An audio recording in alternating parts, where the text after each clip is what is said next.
Boa noite, irmãos. Graça e paz. Eu confesso que é emocionante, né? A gente lembrar. Eu lembro da Meg no primeiro prédio de 7 anos atrás. A gente já caminhava junto, aonde o símbolo ainda era um monte de tijolinho. Quantos lembram disso? O símbolo da Meg 7 anos atrás. Feio pra caramba. Daí eu falei pro Cleber, vamos mudar isso aí, não tá legal. Daí chegou no símbolo, não sei onde tá o logo novo, ficou bem bonito. Mas a gente teve sábado o Aljava. Quantos aqui estavam no Aljava sábado? Tem bastante gente que estava aqui no Aljava, pode testemunhar do que eu vou falar. E eu senti, acho que foi a primeira vez que eu fiz isso, de passar para alguém fazer oferta. Todo o Aljava, há 10 anos sou eu que faço. O Léo estava lá, pedi para ele fazer. E de tudo que Deus usou o Léo para falar, que acho que foi importante, mas eu confesso para vocês que o que mais me marcou foi quando ele começou a falar daquilo que ele vinha em mim pelo testemunho da casa do Kleber. Eu acho que não tem nada que alegre mais um pai do que alguém olhar para o filho e falar assim: cara, o seu filho é uma benção. Não tinha a ver comigo, mas assim, perceber que ele estava conseguindo notar, com um amigo do Kleber e da Cris, a mudança no lar de vocês, mas me deixou tão feliz, me deu uma sensação de tanta gratidão, que acho que até me preparou para receber a palavra que veio depois da parte mais difícil. Mas a Bíblia, a gente foi criado às vezes num ambiente muito religioso que fala assim: não, a glória é só o Senhor, né? Mas a Bíblia fala para a gente que existe honra a quem deve honra, e a gente tem que dar honra a quem deve honra. Então, você pode ter numa casa vasos de honra, diz a Bíblia, e vasos de desonra. Então não são todos os filhos que caminham comigo que muitas vezes eu preciso honrar, porque são pessoas que não devem ser dado honra pelo comportamento que tem, pelas atitudes que tem. Mas eu não estou falando isso porque é aniversário da Meg. Todo mundo que me conhece sabe que eu não passo pano, não tenho nenhuma dificuldade de vir aqui pregar e ir embora. Mas eu quero que vocês, como filhos dessa casa, saibam, ouçam de mim, que sou pastor do Kleber e da Cris, como eu, como pastor deles, os vejo. Em 7 anos que ele caminha comigo, eu nunca vi o Kleber falhar com relação a dízimos, ofertas e primícias. Quando o Kleber fez o acordo de saída dele da Embraer, que ele recebeu, né, a sua rescisão, a primeira coisa que ele fez foi a Taubaté dizimar sobre a rescisão. Sabe, todas as dificuldades que eles têm enfrentado, ele sempre abriu. Não tem nenhuma outra igreja no Aljava que a igreja tenha se aliançado com o sonho de Deus. Eu nem falo disso, mas assim, quando as pessoas vêm caminhar comigo, eu falo assim: olha, pode fazer todo tipo de aliança, pode caminhar como amigo. Agora, se você quiser caminhar como filho, a minha relação é com você como filho, não tem a ver com a igreja. Eu não estou preocupado com o que acontece. Não, mas eu quero não só eu fazer uma aliança como filho, eu quero que a Meg esteja aliançada ao sonho de Deus. E a Meg hoje se transformou numa igreja para a gente muito especial. O apóstolo Eli, que é o meu pai, vê isso dessa forma. Todas as vezes que a gente recebe pregadores de fora lá, ele vem falar para mim: olha, vê se o Kleber não quer que vá ministrar lá. Porque eles entendem o que é uma igreja caminhar como filha. Eles se movem nas mesmas palavras proféticas, se movem nos mesmos princípios, se movem nos mesmos fundamentos. Então eu queria honrar vocês, porque vocês têm tornado mais leve para mim o pastoreio sobre a vida de vocês. Para mim tem sido um presente de Deus ter vocês caminhando comigo.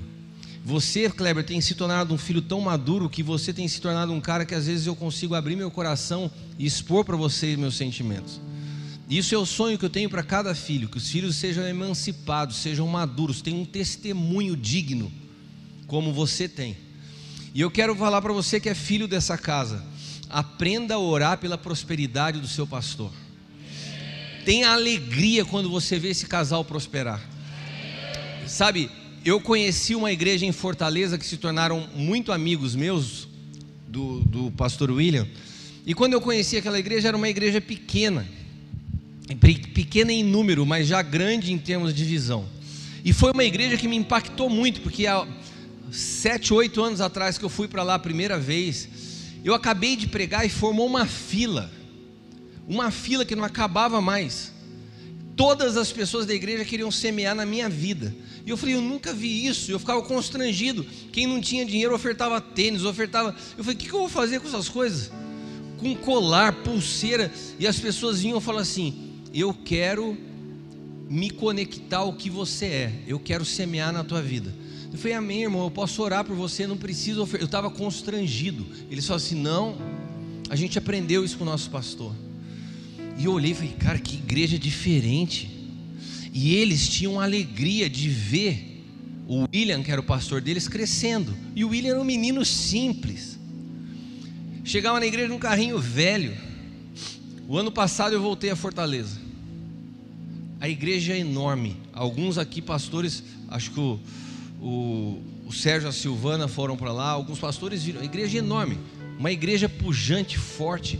O William prosperou, cresceu, uma casa boa, um carro bom. Sabe o que aconteceu? A igreja prosperou junto com ele. Porque quando você produz um ambiente onde você se alegra com a prosperidade do outro, você prospera também. Agora tem igrejas que o ambiente é tão miserável que se o pastor prospera, ele fica com medo da igreja ver, porque senão vão julgar ele. Se o pastor é abençoado de alguma forma, ele fala assim, nossa, mas se eu trocar de carro vão me julgar. Sabe, se você desenvolve uma mentalidade dessa, você não prospera. Porque a prosperidade vem também quando você começa a entender uma mente próspera. E uma mente próspera se alegra, principalmente se o seu pai prospera. Você tem o desejo de ver a família do seu pastor prosperar.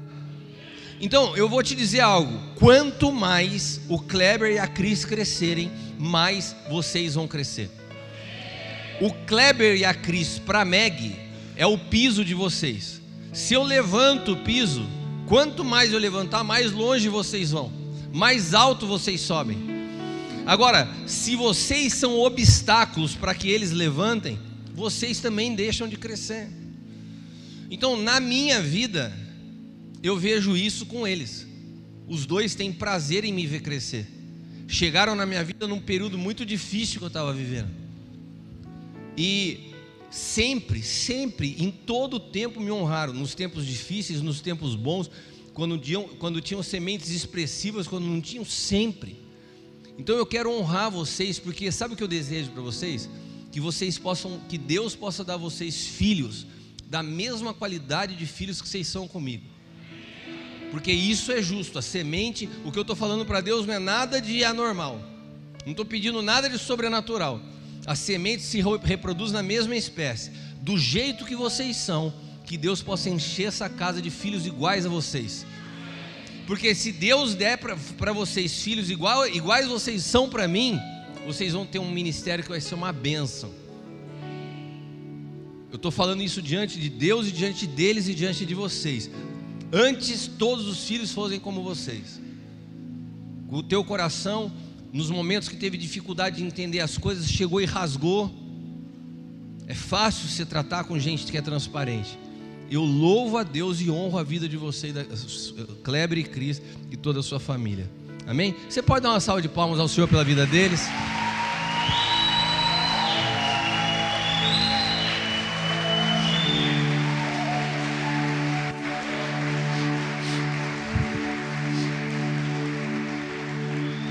Está gravando a mensagem?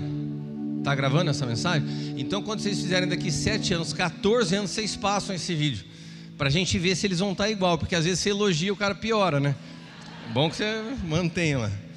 Abra a tua Bíblia em Marcos capítulo 8, versículos do 27 ao 29. Marcos 8, 27 ao 29. Eu queria também agradecer a todos os pastores que caminham comigo, filhos que estão aqui presentes hoje. Eu vi isso acontecer também quando a gente foi no aniversário lá da Casa do Leão. E eu acho muito legal quando a gente se move como família, né? Ver o Elton e a Vivi virem lá de Caraguá até aqui, né? Tem um pessoal que já está mais aqui perto, né? Mas vocês terem vindo de lá, o Hilton Brizola lá de Taubaté, e os irmãos que estão mais perto aqui tem que vir mesmo. Daí eu não vou nem elogiar vocês. Mas é muito gostoso. Eu acho uma bênção a gente se mover como família. É muito, muito especial.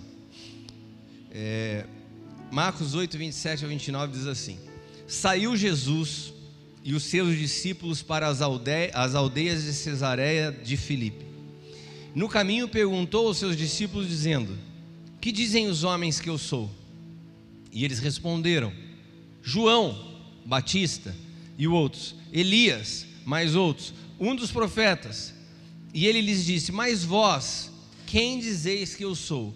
E respondendo Pedro lhe disse: tu és o Cristo. Amém? Pai, nós te damos graças nessa noite de festa, de celebração. Nós te agradecemos acima de tudo pelo que o Senhor tem feito nessa casa, pela transformação que eu percebo no espírito, pelo amadurecimento ao longo dos anos, pela obediência.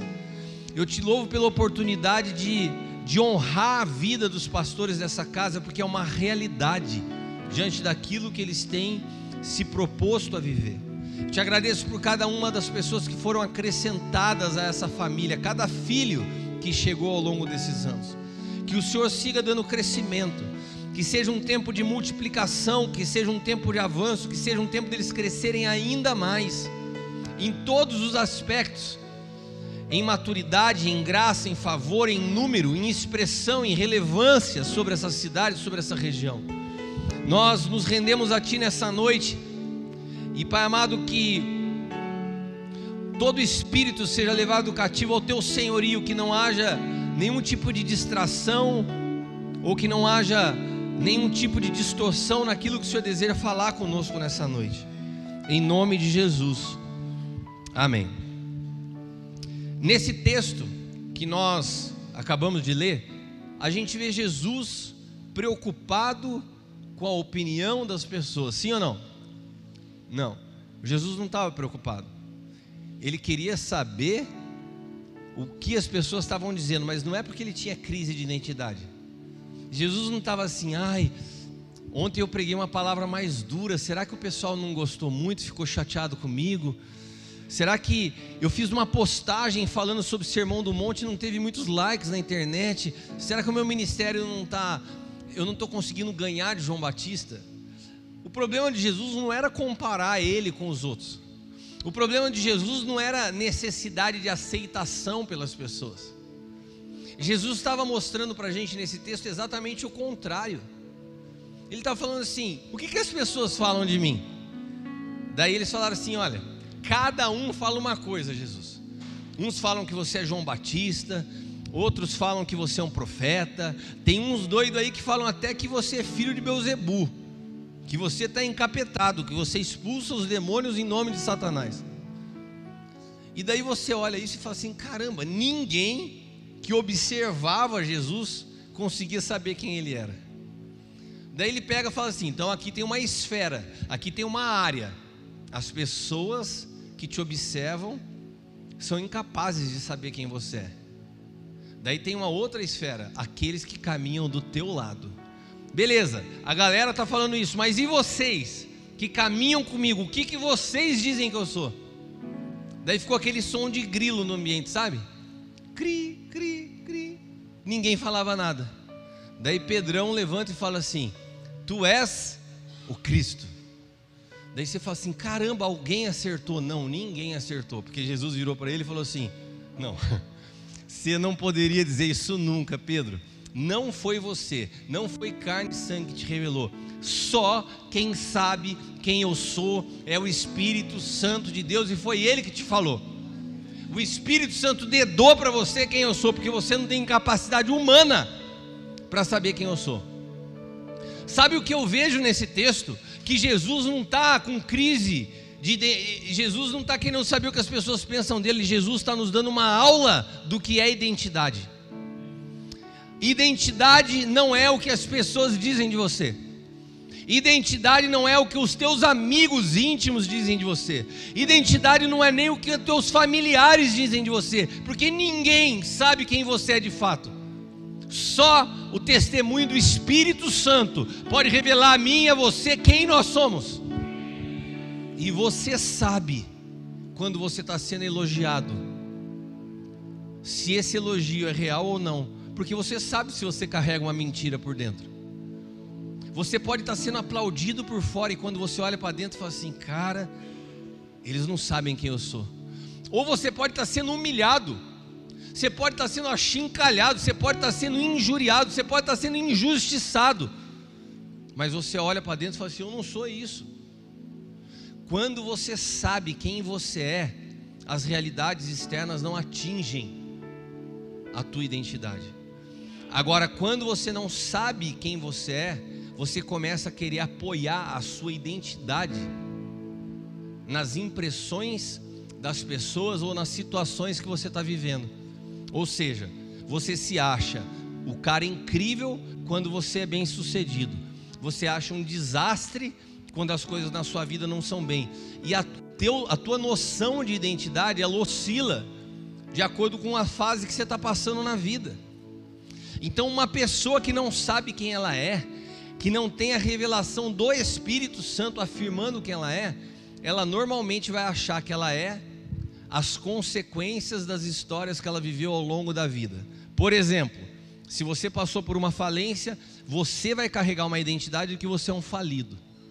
Se você passou por um abuso, você vai passar por a vida achando na sua identidade que você foi injustiçado, que você foi abandonado, que Deus se esqueceu de você naquele dia. Se você é uma pessoa que nasceu num ambiente onde os seus pais nunca tiveram nada, nunca fizeram uma faculdade, e de repente você fala assim: não, crescer, prosperar na vida não é para mim, porque a minha história familiar é essa. Mas só que a história familiar não define quem você é. Os problemas que você passou na vida não definem quem você é. Quem é a única pessoa capaz de falar quem você é o Espírito Santo.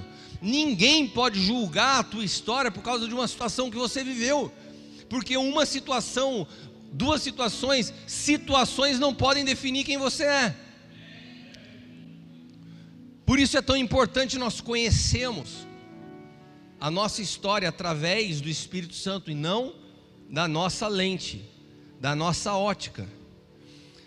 Olha o texto de Jeremias capítulo 1, versículo 5.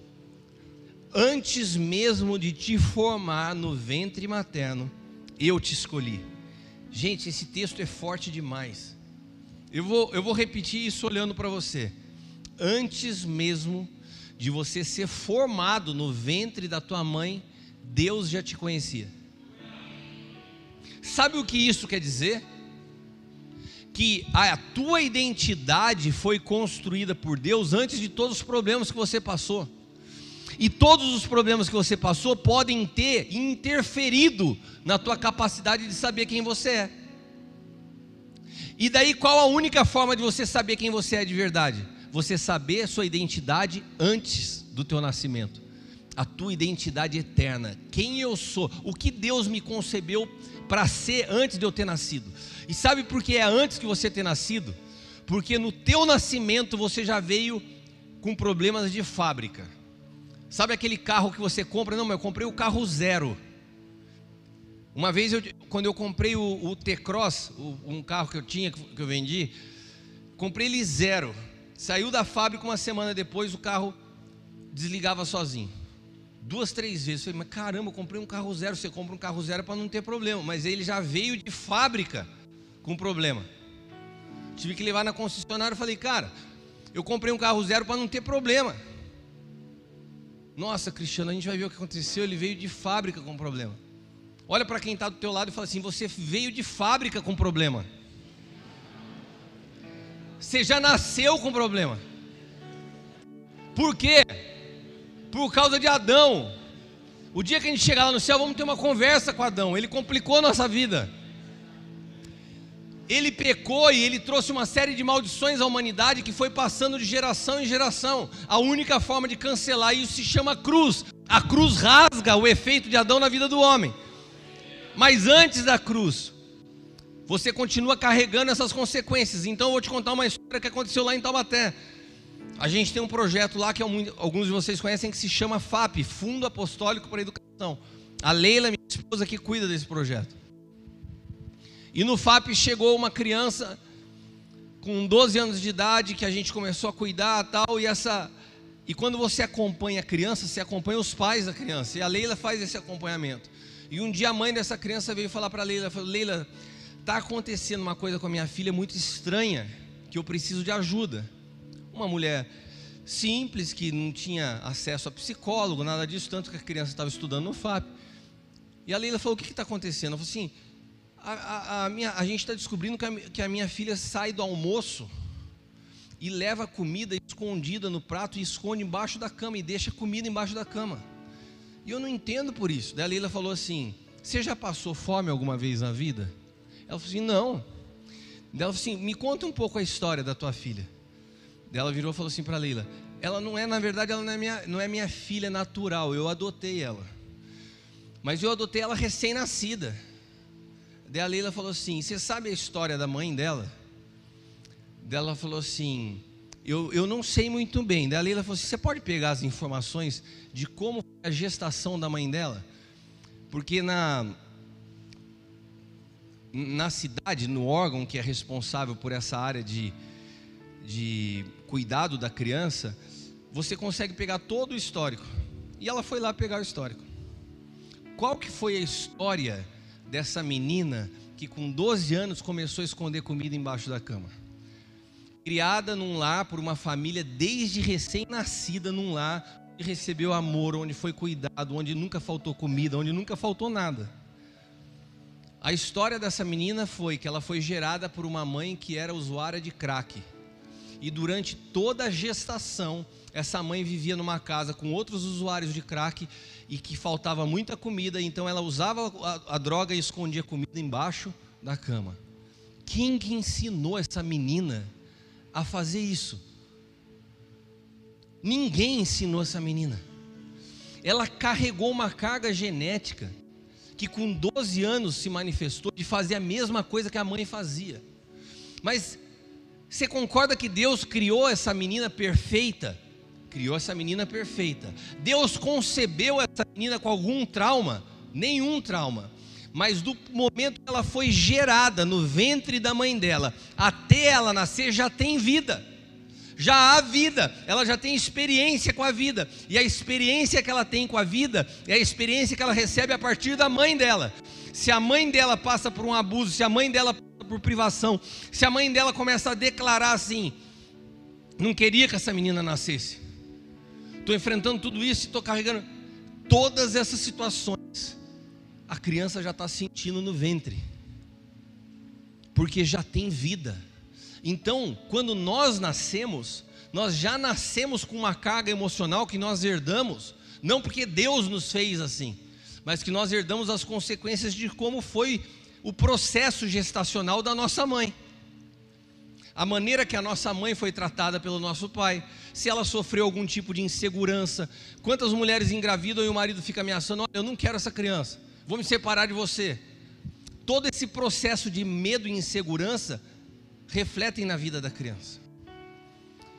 O que eu estou querendo dizer para vocês é que existem coisas que interferem na nossa formação e que vão distorcendo a nossa identidade.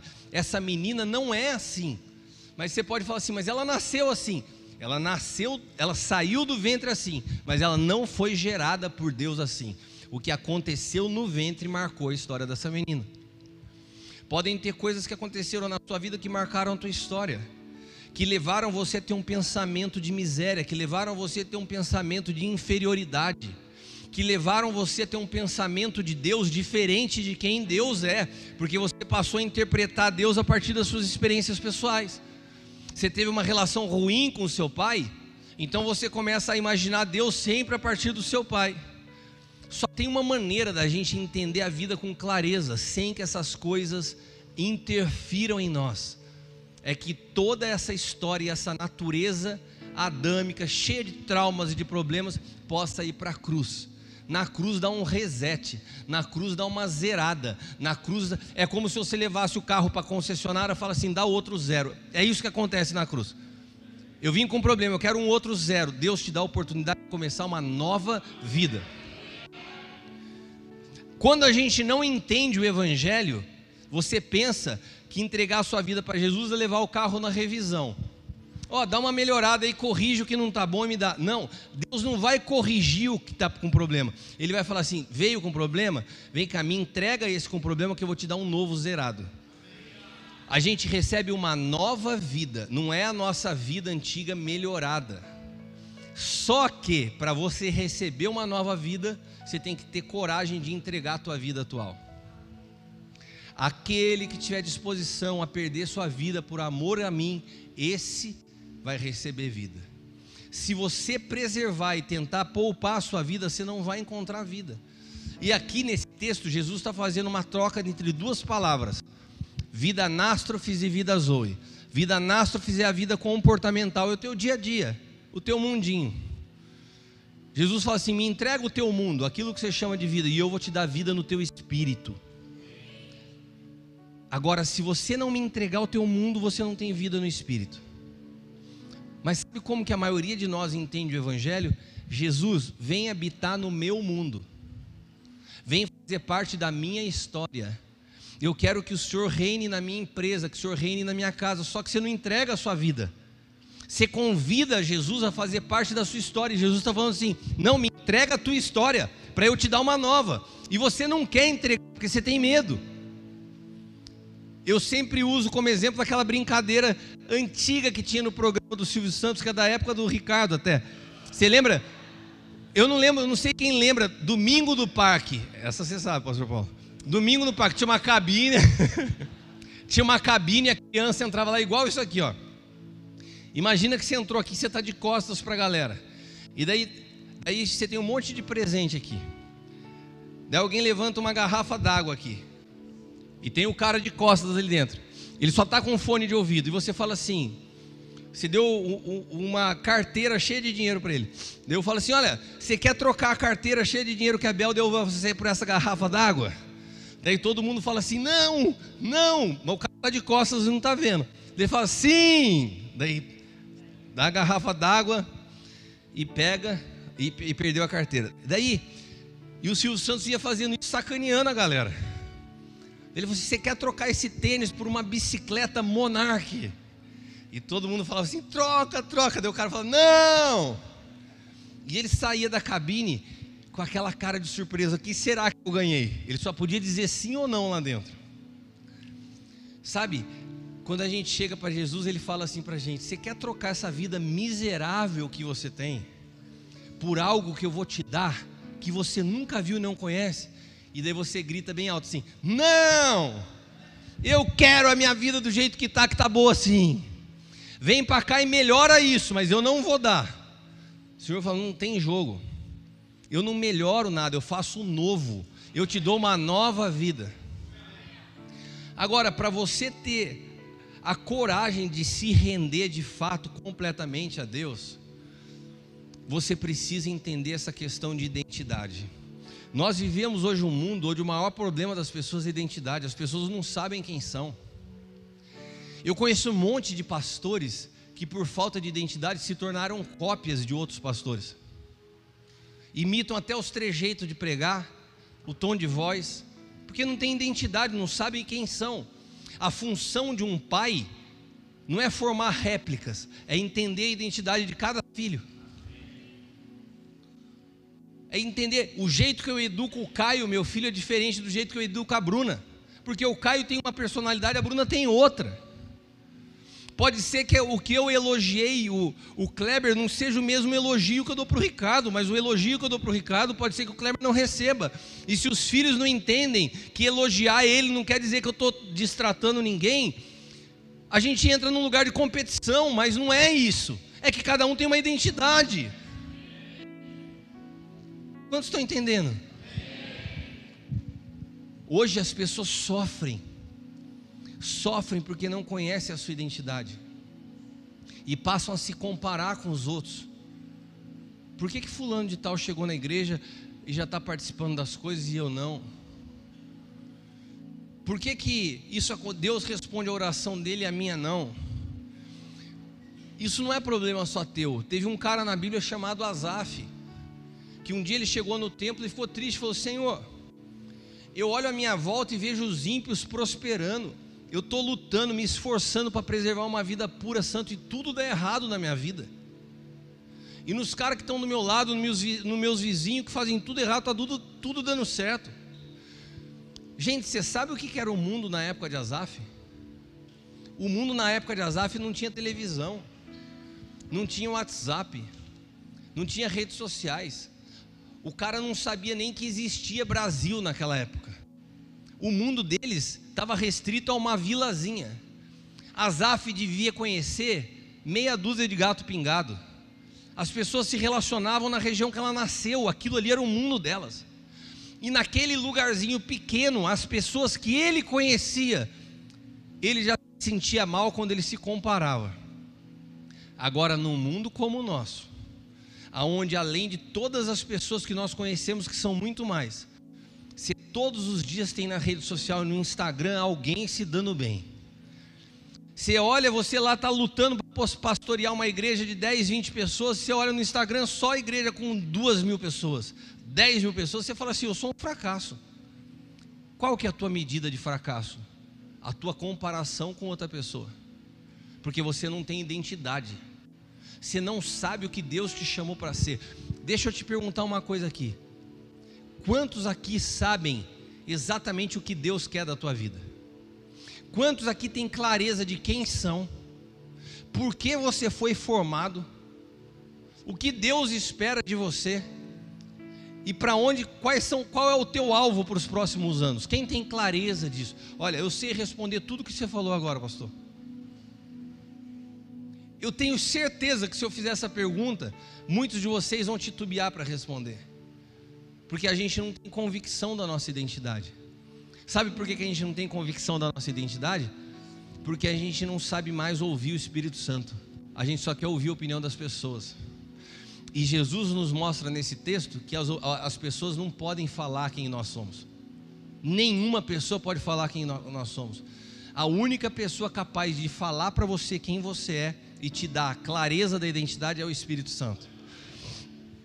E se nós não entendermos exatamente a pessoa do Espírito Santo, é o que eu falava no Aljava no sábado, a gente corre o risco de desprezar o Espírito Santo. E existe um pecado que a Bíblia fala, que é um dos mais terríveis, que se chama blasfêmia contra o Espírito Santo. Blasfêmia contra o Espírito Santo é quando você despreza a pessoa do Espírito Santo. É quando você não entende que Ele é esse ser invisível que habita em você e é real, e você fica clamando por respostas visíveis de Deus. Senhor, eu não estou conseguindo acreditar mais, eu estou meio sem fé, manda um anjo para que eu possa ver alguma coisa. Daí Deus olha para você e fala: calma aí, eu mandei o Espírito Santo, o mesmo que ressuscitou Cristo dentre os mortos, o Espírito Santo que é Deus, para habitar dentro de você, e você quer ver anjo? Como que é? Você não tem fé suficiente porque você não consegue ver o Espírito Santo, você quer ver o anjo? Uma vez o Senhor Jesus, quando apareceu, falou para Tomé assim: Tomé, bem-aventurado foram os caras que não creram, não viram e creram. Você precisou tocar para crer. Tem gente que fica querendo fazer prova por Deus porque aprendeu na internet. Deus, eu vou fazer uma prova, eu vou pôr você na parede, se tu és Deus. Gente, vocês estão loucos. Eu tenho até medo de pensar eu fazendo prova com Deus. Deus pode virar uma hora e falar assim: tá bom, vou mostrar para você que eu sou Deus, vou fulminar você da face da terra. Você quer fazer prova comigo? A gente não entende a posição das coisas. Ele é Deus, nós não somos nada. Nós somos filhos.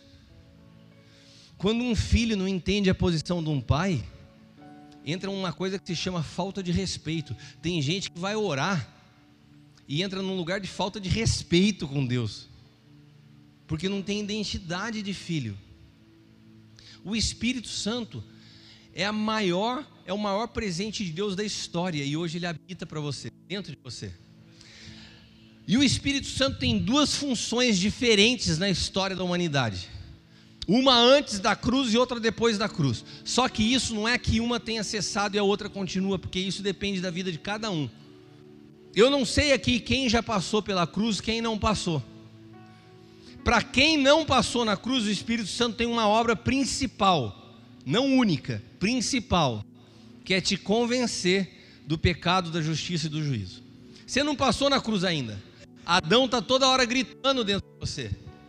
Você ainda vive um evangelho superficial. Ainda há muita carne, ainda tem muito do que você vê, suas emoções muito afloradas, você oscila muito. Então o Espírito Santo precisa toda hora te convencer do pecado, da justiça e do juízo. Eu lembro bem desta fase do evangelho na minha vida. Sabe, era uma fase que eu toda hora tinha que estar pedindo perdão para os outros. Eu era igual Pedro, num dia andava sobre as águas, no outro dia estava chamando de demônio. Porque você oscila. E daí o Espírito Santo tem que falar assim: meu filho, não é assim. Você falou errado com teu pai. Você tratou errado sua esposa. Graças a Deus, eu não tinha dificuldade de pedir perdão. Mas era até chato, porque eu pedia perdão toda hora. Errava muito. E o Espírito Santo toda hora assim: não está certo. Foi assim, inclusive, que eu me converti. Eu fui numa igreja, aceitei Jesus. Semana seguinte eu estava na balada. Mas eu estava na balada e não achava que estava errado. Nenhum pastor chegou para mim e falou assim: você não pode ir para a balada. Mas eu estava dentro da balada e de repente o Espírito Santo começa a falar assim: que não é mais o teu lugar. Eu ouvia isso. Teve um dia que eu saí correndo lá de dentro.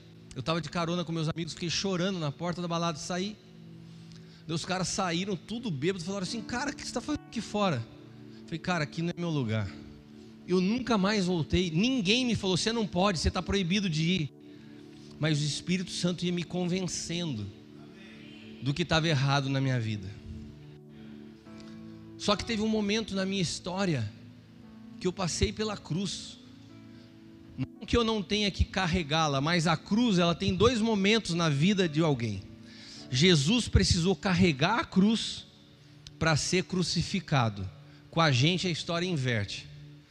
Você precisa primeiro ir para a cruz, que é um processo de crucificação, para que você possa carregá-la. E daí a Bíblia fala que hoje nós vivemos, porque Jesus falou assim: olha, tome cada um a sua cruz. O tomar a cruz é só para quem passou pela cruz. Para ele, você entendeu a história? Ele primeiro teve que carregar para chegar na cruz. Agora nós somos ao contrário, nós temos que ir para a cruz com ele para depois poder carregar todo dia. Então não é que eu esteja livre dela, eu carrego ela todo dia, para me manter bem pianinho onde eu tenho que estar.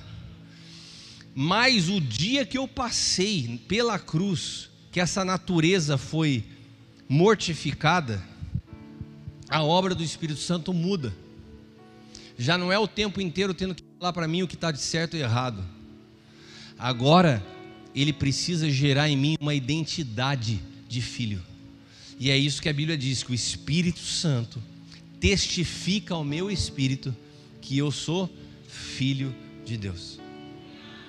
Essa obra é a obra mais especial que alguém pode experimentar. Ele vai ativando em você uma memória eterna. Ele vai levando você a entender quem você era antes de todas as marcas que você recebeu da vida. Ele vai limpando a sua HD, que você não fique carregando um monte de trauma da tua história.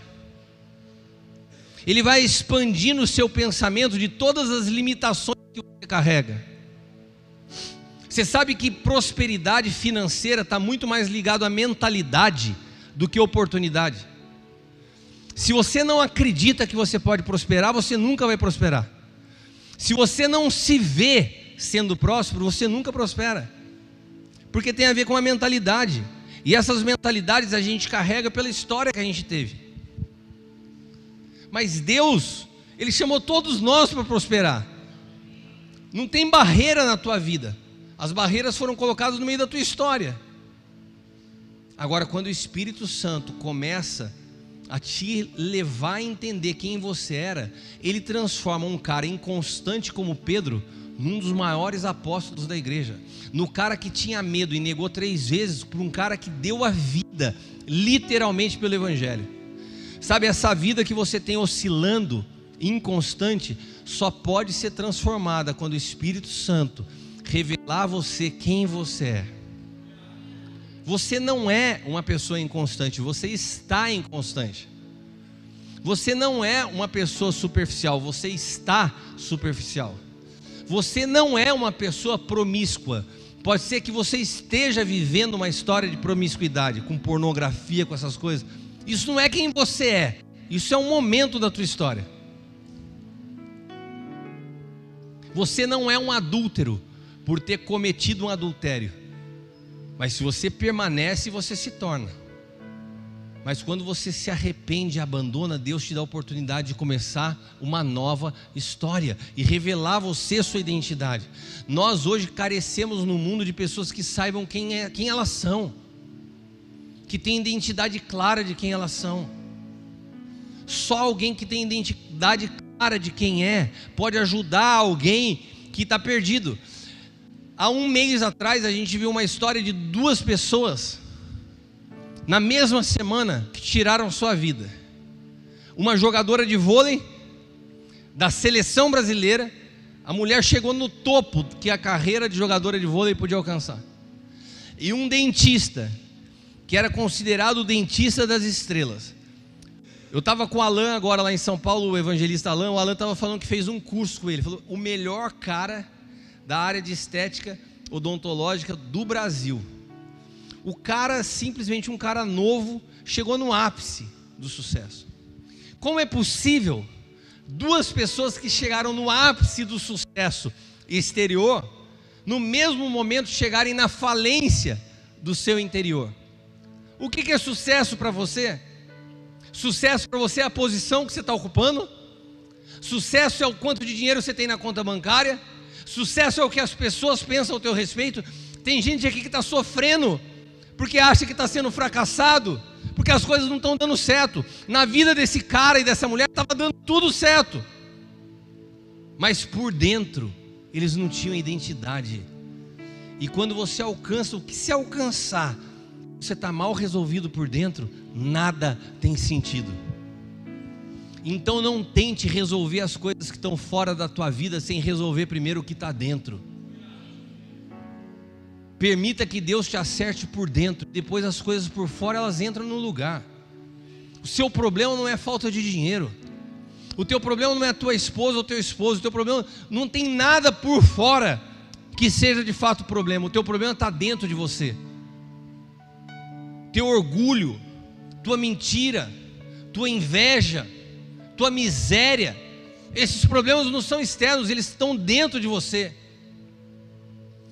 Essa duplicidade de vida é uma coisa dentro no meio dos irmãos e outra coisa no ambiente de trabalho. É uma coisa no ambiente da igreja, outra coisa na escola. Esse problema não é fora, isso aí é dentro de você. Amém? Abra sua Bíblia em Romanos capítulo 8.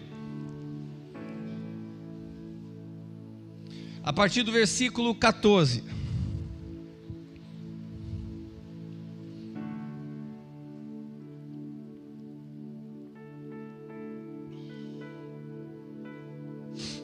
Porque todos os que são guiados pelo Espírito de Deus são filhos de Deus. Pois vós não recebestes um espírito que vos escravize, para andardes uma vez mais atemorizados, mas recebestes o Espírito que os adota como filhos, por intermédio do qual podemos clamar, Abba, Pai. O que diz a sua Bíblia no versículo 16? O próprio Espírito testemunha ao nosso Espírito que somos filhos de Deus. Ninguém pode te convencer do que é ser filho. Eu não tenho como ensinar os pastores que caminham comigo como ser filho. Não tem uma escola que te ensine a ser filho. Só tem uma maneira de você entender o que é ser filho. É quando o Espírito Santo, ele ministra ao teu espírito que você é filho. Você não precisa fazer algo para ser. Quando você não entende o que é ser filho, Quando você viveu num ambiente, numa família, que para você ter a atenção do teu pai, para que você tivesse o amor do teu pai, você tinha que fazer alguma coisa, você acha que ser filho é isso. Daí você fica buscando fazer coisas para Deus, para você se tornar filho. Por que você acha que esses dias a Dutra estava lotada de gente andando até Aparecida? Porque a maioria das pessoas tem uma fé que se elas fizerem algo para Deus, elas vão ser aceitas. E os evangélicos não são diferentes do católico, só que eles não vão a pé para Aparecida, mas eles fazem campanha, eles fazem não sei quantos dias de jejum, eles vão no monte orar, não porque eles são espirituais, porque eles acham que se eles fizerem assim, eles vão agradar o Pai. Eu vou agradar a Deus, porque eu quero ser um bom filho. Um filho não precisa fazer nada, o pai ama porque é filho. Hoje a Bruna, minha filha, me ligou. Ela estava querendo comprar uma calça. Ela ligou, quando ela ligou para mim no meio do dia, conheço a minha filha, eu sabia que ela ia me pedir alguma coisa. Dela começa a me dar uma volta. Paizinho lindo, eu falei, pode falar, filho, o que você quer? Ela falou assim, nossa. Eu falei assim, deixa eu te falar uma coisa. Você não precisa me dar volta nenhuma para eu te dar alguma coisa. Eu te amo se você não falar nada. Pode falar que eu tô disposto a te dar de presente alguma coisa hoje. Ela falou assim, nossa, como você está bonzinho. Às vezes eu acho que Deus precisa fazer isso para a gente. Olha, você não precisa fazer nada disso, eu te amo. Não é o que você faz que te torna filho, você é filho. Agora, para a gente aprender isso, só o Espírito Santo testificando ao nosso espírito quem nós somos. Amém?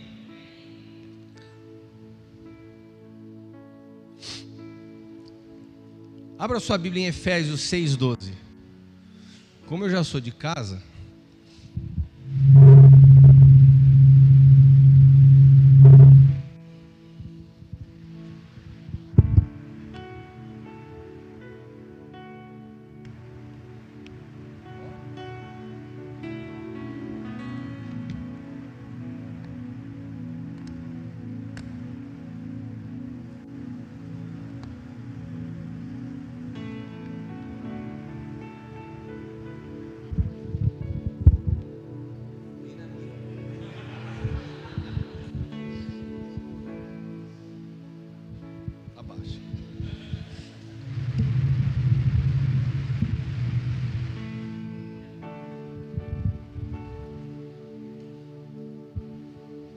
aí, garoto, aí mesmo.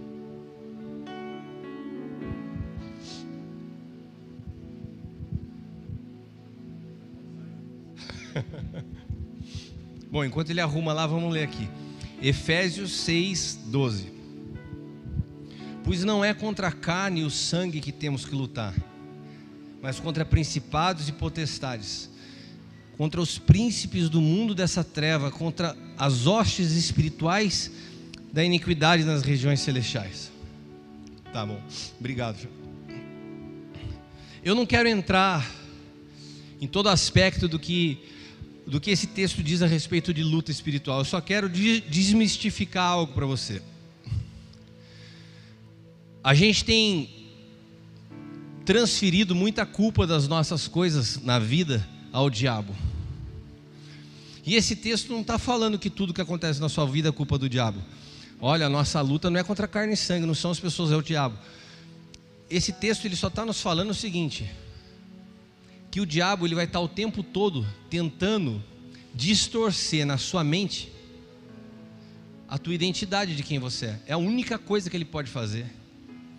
Porque esse texto ele não pode ser interpretado fora de contexto. A Bíblia também fala que nós estamos assentados acima de todos os principados e potestades nas regiões celestiais em Cristo Jesus.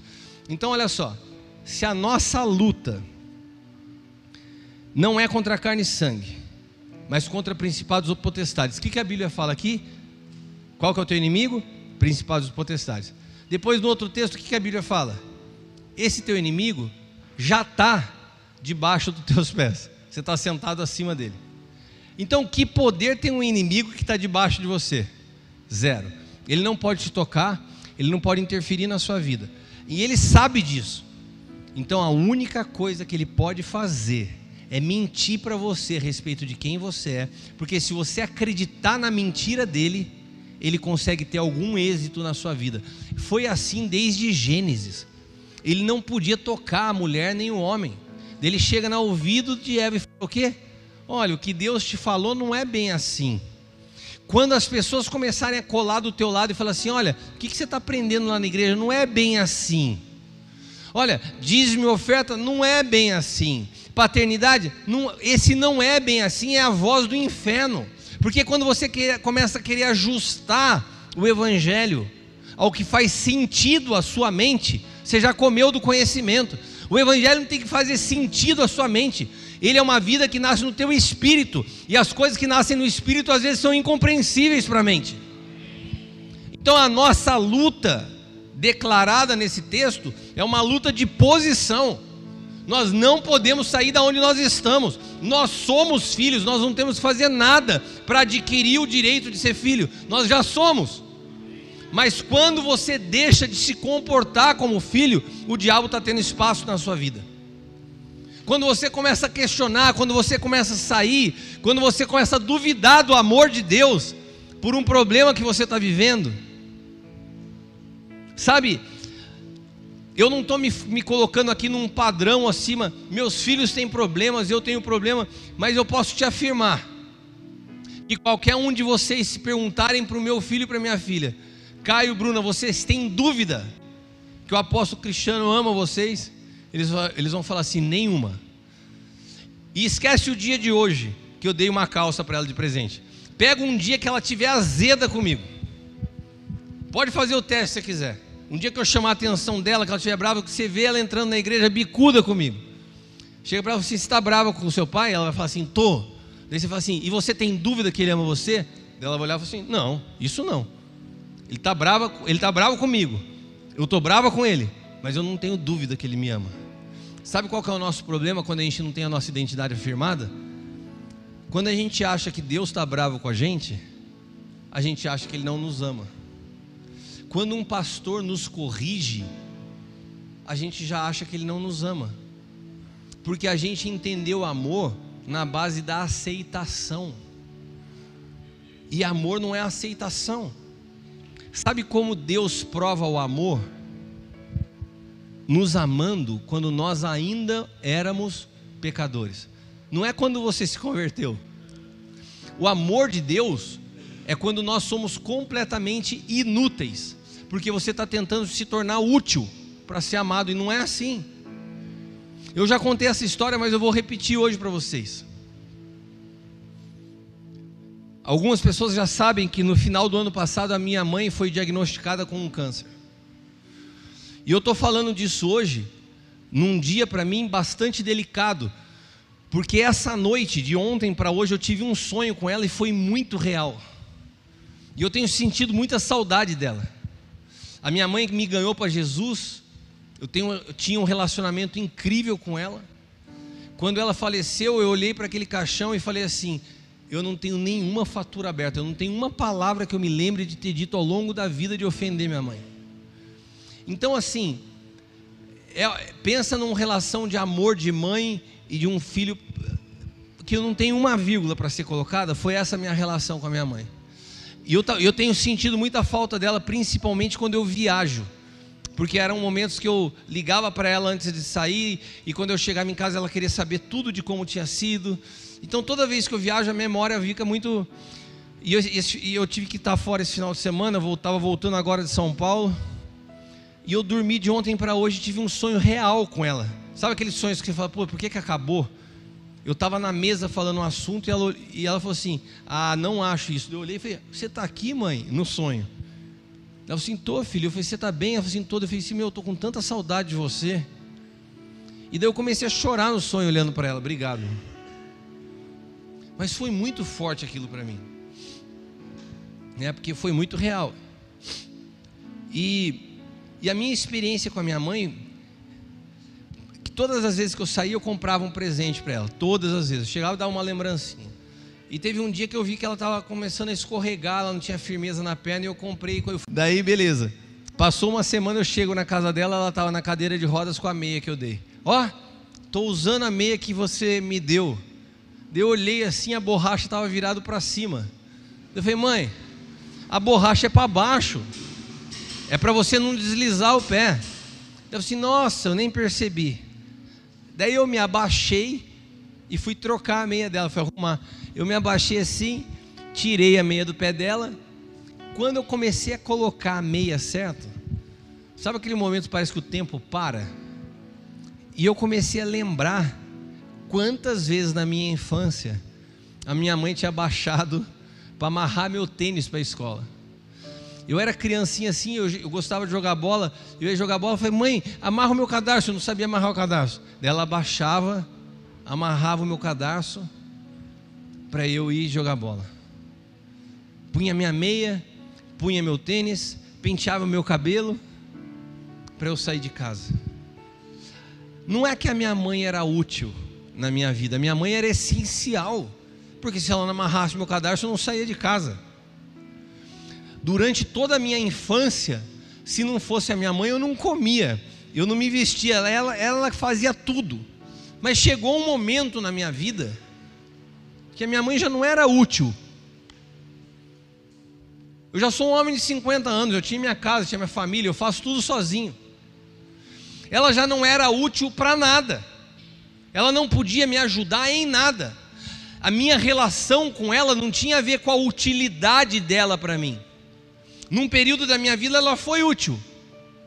E podia ser que eu falasse assim, você criança, você ama a sua mãe porque ela faz tudo para você. Mas chegou um momento na minha vida que ela já não podia fazer nada por mim. Ela estava numa cadeira de rodas. Ela já não era mais útil. Mas eu estava com ela até o final, sabe por quê? Porque o amor, ele se manifesta de forma genuína na inutilidade. Você só pode entender o que é amor quando você se torna inútil para alguém e a pessoa está do teu lado. Se você ama alguém porque é útil, isso não é amor. Isso é corrupção do amor. Isso é prostituição do amor. Te tem algum benefício. Pode ser que você me ame porque eu estou cuidando da tua vida e quando eu não puder cuidar. E quando o que eu falo já for raso para alguém que está crescendo mais que eu como filho. Sabe, o amor ele se prova na inutilidade. E se você não entender isso, você vai tentar se tornar útil para Deus, para ser amado, inclusive para as pessoas. Tem gente que mendiga amor. Tem menina nova, eu falo muito isso para minha filha, que começa a querer ter relação para que ela seja útil para o namorado, para que ele não termine. Mas isso não tem prova de amor numa relação assim. A gente só prova amor quando a gente está com alguém na inutilidade. E isso tem a ver com identidade. A minha mãe foi cercada de amor até o último dia da vida dela. Porque ela era útil? Não, porque ela era amada. Se nós não entendemos o que é amor através de uma identidade curada, a gente vai ter muito problema de relacionamento, inclusive dentro da igreja. Porque as nossas relações passam sempre a ser uma expectativa de troca. Você acha que alguém deixou de te amar porque você não é mais útil.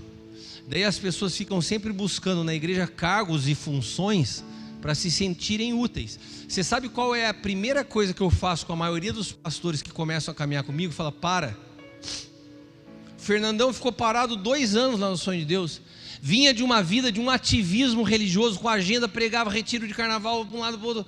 Ele chegou no sonho e falou, o que eu vou fazer? Eu vou ficar parado. Foram 2 anos que ele ia na igreja, sentava, assistia o culto e ia embora. Para alguém que estava com uma mentalidade ligada no 220, só fazendo as coisas, você tem que entender que Deus não é o que você faz, cara. Para a tua vida. Depois de 2 anos, entendendo algumas coisas, daí Deus começa a movimentar de novo, porque tem que primeiro acertar as coisas dentro, nos ajustar. Quantos estão entendendo? Sabe, eu estou falando isso num dia onde vocês completam 7 anos. 7 anos é um marco. 7 anos é um ciclo. Existem muitos ciclos de 7 na Bíblia. 7 é uma estação profética sobre a vida de vocês. Eu creio, na verdade, não acho, que vocês fecharam uma estação. Esse aniversário de 7 anos, vocês estão entrando num novo tempo. E vocês têm que ter clareza de identidade, como vocês não tinham quando você começou. Quando vocês começaram, vocês não tinham uma identidade clara como Meg. Hoje vocês têm. E só quem tem uma identidade clara é capaz de amar quando não tem utilidade. Vocês vão entrar numa estação aonde esse amadurecimento vai tornar as coisas mais leves. Aonde você não vai ter que ficar provando as coisas para todo mundo. Para pessoas imaturas você tem que ficar se justificando o tempo todo. Para pessoas que amam, no amor não há dúvida. Quantos podem dizer amém? Acho que eu já falei bastante, né?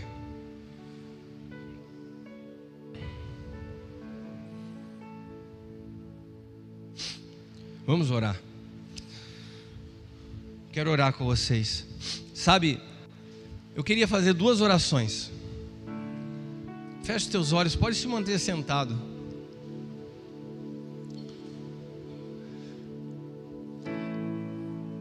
Pode ser que você tenha que pedir perdão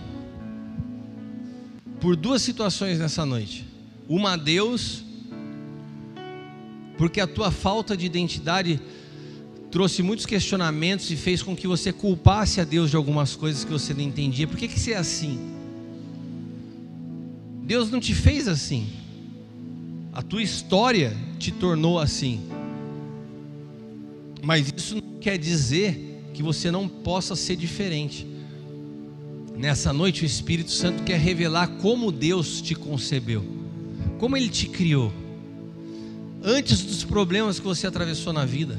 Tem gente que perdeu a capacidade de sorrir. Deixa eu te fazer uma pergunta. Você acha que Deus fez alguém para viver mal-humorado sobre a face da terra? Você acha que é da natureza de Deus criar uma pessoa mal-humorada? Você nasceu para sorrir. O sorriso foi arrancado do teu rosto ao longo da vida. Tem pessoas que perderam a capacidade de sorrir, que você olha para ela, parece que está o tempo todo mal-humorada. Ah não, eu sou assim, mais fechada. Não, se Deus não te fez assim. Eu estou falando para alguém aqui nessa noite, você precisa voltar a sorrir.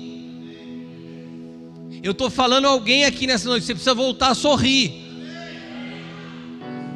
Você sabe que Deus está falando com você. Você acorda de cara fechada, você dorme de cara fechada.